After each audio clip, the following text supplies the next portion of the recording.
Isang mapagpalang araw po ulit sa ating lahat. Ayan, nandito po ako sa bahay ni Tatay Ronnie. Ito pala po yung trabaho niya noon. At ngayon, nagtatahi po siya ng mga sapatos at nag-aayos siya ng mga payong. Isang magandang umaga po sa inyong lahat. Nandito po kayo sa channel ni Kati Bicolana Official. Ayan, isang Bicolanang lumalaban at sana naman po ay masubscribe nyo ang aking channel. Ayan, welcome po kayo ulit sa aking channel. At ito po yung part 3. Ayan, napapakita ko po ulit sa inyo ang napakagandang mga view dito sa amin.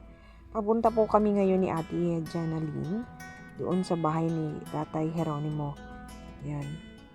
At para dalhin sa kanya ito nga yung kaunting may tutulong natin grocery. At yan po, ito yung paligid ng kanyang bahay, parang mapalasyo. Kung ako po ang tatanungin ninyo, napakagandang tumira sa ganitong lugar. Ayan, napakatahimik, parang nasa paraiso ka. Ayan, para pong meron siyang gate, di ba? Ayan, ito po si Ate Jenaline at kasama niya ang anak niya si Tisay. Pupunta po kami ngayon dyan kay Tatay Ronnie. Ayan, ito po yung daanan. Napakasariwa po ng hangin dito. Ayan, yung nakikita niyo pong kubo, yan po yung bahay ni Tatay Ronnie. At pupunta natin siya ngayon para dalhin itong mga binigay sa ating tulong mula kay Ate Susan Laking, Susana Kitchenette. Nagbigay po siya ng kaunting laga para po mabili natin ng grocery. Ayan, nasabi ni Tatay, lugaw daw po yung kinain niya ngayon.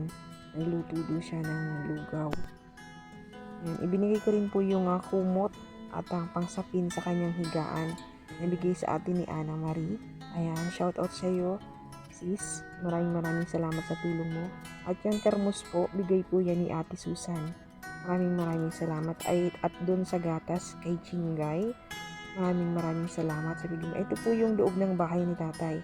Nakikita niyo po merong mga liwanag at wala na po yung dingding. At yung maliwanag na bubong, ayan po, minilagyan niya lang ng mga sako para hindi siya gaanong mabasa. Pero po ito yung sitwasyon ng kanyang bubong, ayan. Yan na po yung mga butas niya. Hindi niya na daw po maayos kasi nga po ay hindi niya kaya kasi parati po siyang may sakit na nararamdaman. At ang sabi sa akin ni Tatay, sana po ay makita niya ang kanyang mga anak dun sa una niyang asawa at sa pangalawang asawa kay Ate Josephine. Sana daw makita niya po ang kanyang mga anak. Yan po ang wish niya parati sa akin. At yung mga kamag-anak na dyan sa Minalabak, sana po ay makita po ninyo ang bidyong ito. Ayan po si Tatay Ronnie. Ito po yung katayuan niya. Kung okay lang po sa inyo na sana madalaw nyo si Tatay kasi po ang pagkakaalam ko ay walang pamilya dito si Tatay. Tanging sina Auntie Jenaline at mga kapitbahay niya ang kanyang karamay kapag may nararamdaman siya.